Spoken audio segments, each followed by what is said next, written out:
దేవుడి గుడిలోకి వెళ్ళినప్పుడు హుండీలో ఎంత వేయాలి అన్న దాని మీద శాస్త్రంలో కొన్ని నియమాలు చెప్పబడ్డాయన్నమాట. ఎవరైనా సరే ఏడుకొండల స్వామి టెంపుల్కి వెళ్ళినప్పుడు మీరు 500 వేస్తారా, 100 రూపాయలు వేస్తారా, 1000 రూపాయలు వేస్తారా, 10,000 వేస్తారా, దీని మీద 7 రూపాయల చిల్లర ఖచ్చితంగా పెట్టాలన్నమాట. ఎందుకంటే ఏడుకొండల వాడు కాబట్టి 7 రూపాయల చిల్లరలు పెట్టి వేస్తే చాలా చాలా మంచిది. ఇంకా అలాగే అమ్మవారి ఆలయాలకి విజయవాడ కనకదుర్గం గుడికి వెళ్ళినా లేకపోతే ఇంకెక్కడికి వెళ్ళినా సరే 9 రూపాయలు పెట్టాలి. అంటే 9 రూపాయలు లేకపోతే 109 రూపాయలు, 1009 రూపాయలు, 509 రూపాయలు, 209 రూపాయలు, ఇలా పైన 9 రూపాయలు చిల్లర పెట్టేస్తే చాలా చాలా మంచిదన్నమాట.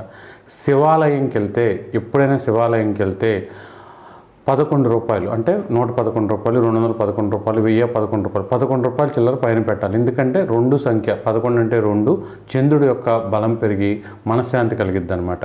ఇక గణపతి ఆలయానికి వెళ్తే ఎక్కడైనా సరే వినాయకుడు టెంపుల్కి వెళ్తే 21 రూపాయలు, మళ్ళీ 121 రూపాయలు, అలా 121 రూపాయలు, అలా మీరు 21 రూపాయలు కంపల్సరీ యాడ్ చేసేయాలి. ఇక గురువుకు సంబంధించిన ఆలయానికి వెళ్తే దక్షిణామూర్తి, దత్తాత్రేయుడు, సాయిబాబా ఈ గుళ్ళకి వెళ్ళే ఎవరైనా సరే 54 రూపాయలు వేయాలి. అవి 154 లేకపోతే 154 అలా.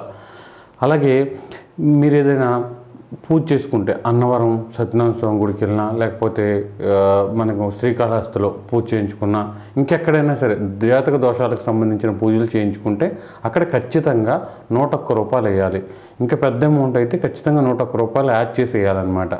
ఇక తర్వాత ఏదైనా మనం హోమాలు చేయించుకుని పంతులు గారికి దానం కింద ఏదైనా ఇస్తే డబ్బులు 108 రూపాయలు, దానికి 108 రూపాయలు అనే వచ్చేలాగా ఇవ్వడం చాలా చాలా మంచిదన్నమాట. ఇలా చేస్తే తప్పకుండా మంచి జరుగుతుంది.